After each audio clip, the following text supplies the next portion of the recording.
सलाम, जय हिंद, स्वागत। बहुत समय से इस विषय पर वीडियो और इन्फॉर्मेशन देने की आपको सोच रहा था, तो अब इस सिलसिले को शुरू करेंगे।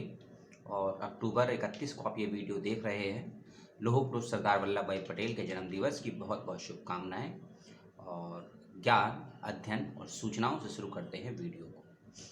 इग्नू के स्नातक पाठ्यक्रम का एक विषय है बीपीएससी कोड नंबर 132, जिसका पेपर का नाम है भारतीय सरकार और राजनीति।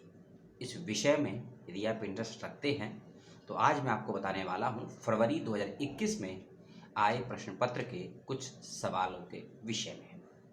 हो सकता नहीं, लगभग कंफर्म है कि दिसंबर 2022 में जो परीक्षाएं होंगी इस विषय की 50% क्वेश्चन आपके आ जाएंगे। तो क्वेश्चन को ध्यान से सुनिएगा, जवाब देने में समस्या हो तो कमेंट करके पूछ लीजिएगा, और एक एक मिनट जो सवाल है उस पर भी बात करेंगे कि उसका जवाब आप किस प्रकार से लिख सकते हैं परीक्षाओं में। और आप कमेंट करके ये भी बताइएगा कि आपका विषय क्या है और आपको उस विषय में से किस प्रश्न पत्र के विषय पर और जानकारियाँ चाहिए, ताकि मैं उस पर वीडियो बनाने का कंटेंट कलेक्ट कर सकूँ। इस क्वेश्चन पेपर का लिंक आपको मेरे जो ब्लॉग है मेरा वहाँ पर मिल जाएगा। वहाँ पेपर को आप पढ़ भी सकते हैं और डाउनलोड भी कर सकते हैं। तो पहला सवाल है कोड नंबर 132 बीपीएससी स्नातक, जिसे बीए बोलते हैं। और इसको आप देख लीजिएगा कि आपने ये पेपर कौन से वर्षों में पढ़ने के लिए सोचा है, पहले में या दूसरे में, इसका ध्यान रखिएगा। ठीक है, वैसे तो फर्स्ट ईयर और सेकेंड ईयर के बच्चे ही इसको पढ़ते हैं, मूलतः फर्स्ट ईयर के बच्चे ही इसको पढ़ते हैं। पहला प्रश्न है कि भारतीय राजनीति के अध्ययन के लिए उदारवादी उपागम की चर्चा कीजिए। भारतीय राजनीति के अध्ययन के लिए उदारवादी उपागम की चर्चा कीजिए। प्रश्न आपसे पूछा गया है थोड़ी सी राजनीतिक भाषा में, उसको सिंपल सरल आपको बतला देते हैं कि भारत की राजनीति का अध्ययन आपको करना है और उस अध्ययन करने के पीछे आपका एक दृष्टिकोण होना चाहिए जो कि उदारवादी होना चाहिए। राजनीति को व्याख्यायित करने के लिए व्यवस्थित तरीके से कई पॉइंट ऑफ व्यू, कई दृष्टिकोण से हम बात करते हैं। उसमें से एक अम्बेडकरवादी भी है, एक गांधीवादी भी है, एक मार्क्सवादी भी है, उदारवादी भी है, नव उदारवादी भी है, पूंजीवादी भी है, ठीक है, फांसीवादी भी है, तानाशाही भी है। तो उन्हीं कई दृष्टिकोणों में से एक दृष्टिकोण उदारवादी दृष्टिकोण आपसे पूछा गया है। तो आपको उदारवादी दृष्टिकोण क्या है ये स्पष्ट करना है, उदारवादी दृष्टिकोण की विशेषताएं क्या हैं ये भी आपको स्पष्ट करनी है।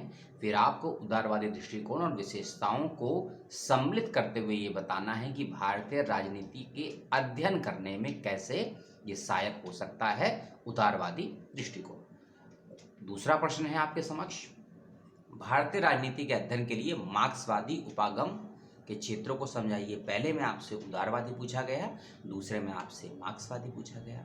मार्क्सवादी को आप कार्ल मार्क्स से ज़रूर जोड़िएगा। मार्क्सवाद को कम्युनिज्म या कम्युनिस्ट किससे जोड़ेंगे कमेंट करके बताइएगा। और जब आप इन दृष्टिकोणों के विषय में बताएंगे तो आपको ये बाद में ज़रूर बताना पड़ेगा कि इस दृष्टिकोण का रेलेवेंस यानी कि प्रासंगिकता, उपादेयता आज के दौर की राजनीति में, और खासकर क्वेश्चन भारत की राजनीति के संदर्भ में है तो कितना उपयोगी है इस दृष्टिकोण का भारतीय राजनीति में प्रयोग करना, ये आपको स्पष्ट करना होगा। तीसरा क्वेश्चन बड़ा ही अच्छा क्वेश्चन है, भारतीय संविधान की मुख्य विशेषताओं की चर्चा कीजिए। जब आपसे सवाल पूछा जा रहा है, सिंपल एक लाइन में है भारतीय संविधान की विशेषताएं, तो आपको 396 अनुच्छेदों के विषय में नहीं लिखना है, 12 अनुसूचियों और 22 अध्यायों के बारे में नहीं लिखना है। आपको अपने प्रश्न को स्थापित करने से पूर्व ये बतलाना है कि भारतीय संविधान की क्या क्या विशेषताएं हैं, और विशेषताओं को सबसे पहले आप पॉइंट टू पॉइंट लिखेंगे सिलसिलेवार तरीके से। जो भी आपको विशेषताएं लगती हैं तो आपने मान लीजिए 10 बिंदु लिख लिए, और फिर उन 10 बिंदुओं के विषय में 4 लाइन 5 लाइन हो सकता है तो 10 लाइन कम ज़्यादा से ज़्यादा लिखिएगा और अपने क्वेश्चन को अंत कर दीजिएगा।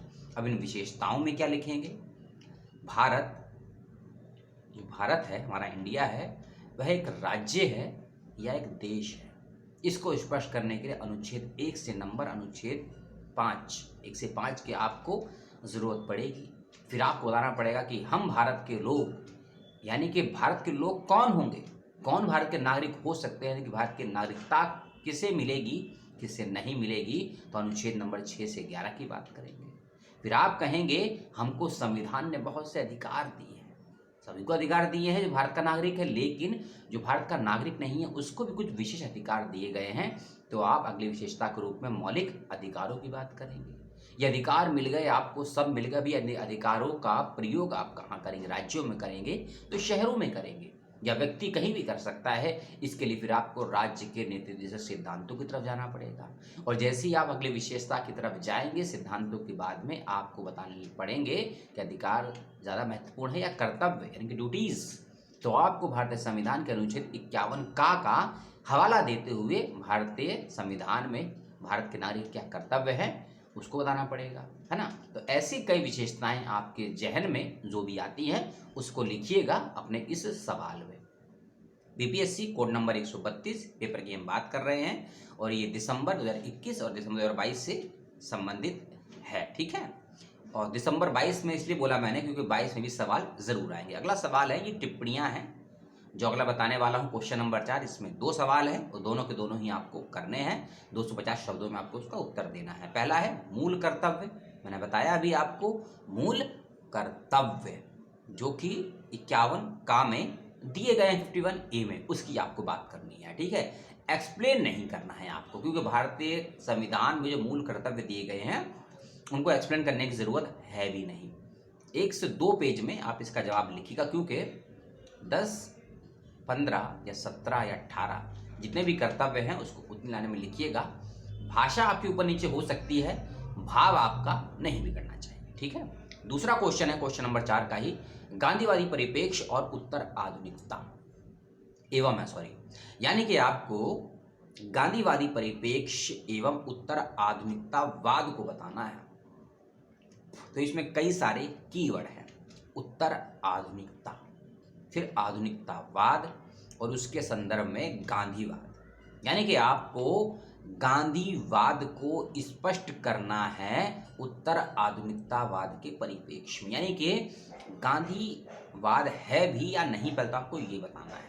और अगर आपको लगता है कि गांधीवाद है तो आपको इसको बताना है, जैसे कि ऊपर में 2 क्वेश्चन आए थे ना, भारतीय राजनीति को स्पष्ट करना है उदारवादी दृष्टिकोण के आधार पर और भारतीय राजनीति को स्पष्ट करना है मार्क्सवादी दृष्टिकोण के आधार पर। तो अब आपसे पूछा गया है गांधीवाद को स्पष्ट कीजिए, गांधीवाद को बताइए किस संदर्भ में, किस संदर्भ का हवाला देते हुए, उत्तर आधुनिकतावाद के संदर्भ में। ये क्वेश्चन भी आपको 250 शब्दों में लिखना है। अगले प्रश्न पे चलते हैं जो कि भाग 2 है, जिसके अंदर पहला भी बड़ा अच्छा क्वेश्चन है, संघ विधायिका की रचना, इसकी चर्चा कीजिए। अब ये संघ विधायिका की क्या है, अब ये देखिए, जो विधायिका की बात करते हैं, विधायिका से मतलब है भारतीय जो संसद है उसके 3 हिस्से हैं, आप सभी जानते हैं, विधायिका, कार्यपालिका और न्यायपालिका। तो जो संसद है ना, जो संसद है इसके 2 सदन हैं, लोकसभा राज्यसभा, तो आपको उसके विषय में बताना है और भारतीय संसद करती क्या है ये भी आपको बताना है, उसकी पूरी रचना को बताना है। यानी कि आपको कार्यपालिका और न्यायपालिका की बात ना करते हुए विधायिका की बात करनी है, जिसको दूसरे शब्दों में हम संसद भी कह देते हैं, ठीक है। तो संसद की आपको इसमें चर्चा करनी है। अगले सवाल की तरफ चलते हैं जो कि है, भारत के राष्ट्रपति की आपातकालीन शक्तियों का विश्लेषण कीजिए। यानी कि फिर भारतीय संविधान आ गया, भारतीय संविधान में ऐसे कौन कौन से अनुच्छेद हैं जो राष्ट्रपति को आपातकालीन शक्तियां देते हैं आपातकाल लगाने के लिए, और कौन कौन से अनुच्छेदों के तहत राष्ट्रपति आपातकाल लगाता है, इसका आपको स्पष्टीकरण देना है। और आपातकाल के समय देश की परिस्थिति क्या रही थी ये भी आपको बताना है, और आपातकाल लगने के बाद देश की स्थिति कैसी हो जाती है और शासन और प्रशासन और व्यवस्थाएं किस प्रकार से कार्य करती हैं किसी भी राज्य में, किसी भी शहर में, और किस नागरिक पर क्या क्या प्रभाव पड़ता है, और ये प्रभाव किस किस प्रकार का पड़ता है ये भी आपको बताना है। ये प्रभाव राजनीतिक क्या होता है, आर्थिक रूप से क्या प्रभाव पड़ता है, सांस्कृतिक रूप से, धार्मिक रूप से, सामाजिक रूप से, यानी कि अलग अलग क्षेत्रों में आपातकाल के दौरान क्या क्या असर प्रभाव पड़ता है,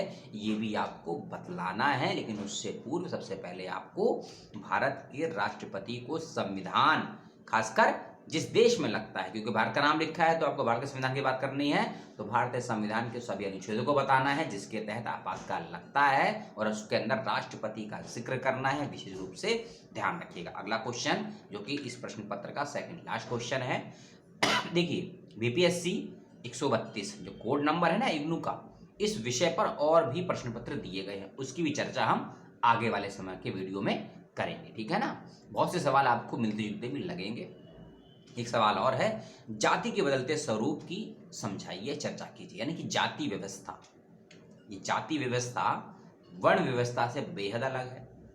जाति व्यवस्था वर्ण व्यवस्था से बेहद अलग है, और जाति व्यवस्था बुद्ध के समय के बाद विखंडित होने लगी थी, और जाति से पहले वर्ण व्यवस्था थी, बुद्ध से पहले वर्ण व्यवस्था थी, बुद्ध के बाद जाति व्यवस्था विघटित यानी कि खंड होने लगी, और जाति व्यवस्था के पहले वर्ण व्यवस्था थी, उसके बाद जाति आई, उसके बीच में व्यवस्था और चल गई। कमेंट करके मुझे आप बताएंगे कि कौन सी व्यवस्था चली जिसका बुद्ध के समय में बहुत प्रचार प्रसार किया गया, जिसको आधार बनाकर वर्ण व्यवस्था या जाति व्यवस्था को खंडित या विकसित क्या किया गया, ये भी आपको मुझे कमेंट करके बताएंगे यदि मालूम होगा। लेकिन जाति व्यवस्था के बदलते हुए स्वरूप के विषय में आपको बताना है, और इसके लिए आपको समाजशास्त्र से संबंधित, जाति व्यवस्था से संबंधित, प्राचीन भारत के इतिहास से संबंधित पुस्तकों का अध्ययन यदि आपने किया होगा तो आप इस सवाल के जवाब को अच्छे से दे सकते हैं। कि फिल्म की कहानी मत लिखाइएगा, क्योंकि इतिहास कहानी नहीं होता है, इतिहास बीते हुआ भी नहीं होता है। आज को समझने के लिए इतिहास की ज़रूरत है, और आने वाले समय को स्पष्ट तरीके से आने वाली पीढ़ी को बतलाने के लिए भी इतिहास की ज़रूरत होती है। तो जाति के स्वरूप को उसी परिप्रेक्ष्य संदर्भ में आप लोग लिखिएगा, ऐसा उम्मीद करता है इग्नू का ये प्रश्न पत्र का ये वाला सवाल। अंतिम सवाल बीपीएससी और ये फरवरी 21 के पेपर की हम चर्चा कर रहे हैं, इसका संबंध दिसंबर 22 से भी परीक्षाओं में है। अंतिम और लास्ट क्वेश्चन है, इसका जवाब आप देखिए, दो सवाल ऐसे हैं जिनका जवाब आपको 250 शब्दों में लिखना है ना, दो पार्ट है। बाकी जितने भी 6 सवाल मैंने आपको बताए अभी तक, उनका जवाब आपको 500 से 800 शब्दों के बीच में लिखना है, इसका ध्यान रखिएगा, ठीक है। एग्जाम में आपको ऑप्शन रहेगा कि आपको 4 क्वेश्चन करने हैं या 5 क्वेश्चन करने हैं, 6 क्वेश्चन करने हैं, और किस भाग में से कितने क्वेश्चन करने हैं। ये पेपर भी 2 पार्ट्स में बटा हुआ है, ध्यान से सुनिएगा। और जो 2 पार्ट्स में बटा, प्रत्येक भाग में 4-4 क्वेश्चन दिए गए हैं, और दोनों ही भागों से 2-2 क्वेश्चन करने हैं, यानी कि 8 सवाल हैं, केवल आपको 4 ही प्रश्न करने हैं, ठीक है। अंतिम क्वेश्चन जिसका पहला भाग है धर्मनिरपेक्षता विरोधी, और दूसरा है कृषि आंदोलन की विशेषता। यानी कि धर्मनिरपेक्षता, सेक्युलरिज्म, इस विषय में आपको लिखना है। और भारत का संविधान धर्मनिरपेक्ष है या पंथ निरपेक्ष है, कमेंट करके मुझे आप जरूर बताएंगे, ऐसा मैं उम्मीद करता हूं। और सवाल सीधा है धर्मनिरपेक्षता विरोधी, यानी कि कौन कौन सी संस्थाएं, कौन कौन से व्यक्ति, कौन कौन सी विचारधाराएं, कौन कौन से विचार, कौन कौन से पंथ, कौन कौन से संप्रदाय हैं जो धर्मनिरपेक्षता के लिए खतरा है, जो धर्मनिरपेक्षता का विरोध करते हैं, जो धर्मनिरपेक्षता को गलत मानते हैं भारतीय संविधान या फिर भारतीय समाज में, उनके विषय में आपको वर्णन करना है इस वाले सवाल में। और 8वें सवाल का दूसरा भाग है, और जब मैं दूसरे भाग की बात करता हूं तो याद रखिएगा, अगर सवाल कोई भी हो उसमें A, B, C करके पार्ट्स हैं तो आपको सभी को अटेंड करना है। तो इसके अंदर भी दोनों पार्ट्स को ही आपको अटेंड करना होगा। एक करेंगे तो 1 के नंबर मिलेंगे, 2 करेंगे दोनों के नंबर मिलेंगे, लेकिन ये कहीं नहीं लिखा है कि दोनों में से एक ही करना, कि क्वेश्चन 20 नंबरों का है, 25 नंबरों का है। दूसरा भाग है इसी का, कृषि आंदोलन की विशेषताएं। वीडियो 1 मिनट और चलेगा, ठीक है, क्योंकि केवल स्क्रीन रिकॉर्ड कर देना आपके समक्ष और वीडियो बना देना, पहले भी कभी नहीं किया है इस प्रकार से, तो अब भी नहीं कर सकते हैं, आगे का ज्ञात नहीं है। कृषि आंदोलन की विशेषताएं, अब ये जब बोल रहा है ना कृषि आंदोलन की विशेषताएं, तो आपको आदिकाल या मध्यकाल या आधुनिक काल में नहीं जाना है, इस आंदोलन विषय आपको वर्तमान समय में जो कृषि आंदोलन चल रहे हैं उनके विषय में अपना स्पष्टीकरण देना है। चाहे 1 साल हो गया, लगभग 1 साल तो हो ही गया है, कृषि आंदोलन चल रहा था ना दिल्ली में और देश में भी। दिल्ली में लेकिन मुखर था, 3 बड़े बड़े बॉर्डरों पर मुखर था, उनके बारे में बताइएगा। और कृषि आंदोलन की आवश्यकता की होती है ये बताइएगा। कृषि आंदोलन कोई शौक के लिए करता है या फिर कृषि आंदोलन करवाया जाता है? क्या इस प्रकार के आंदोलन का कोई लाभ होता है? होता है तो किसे होता है?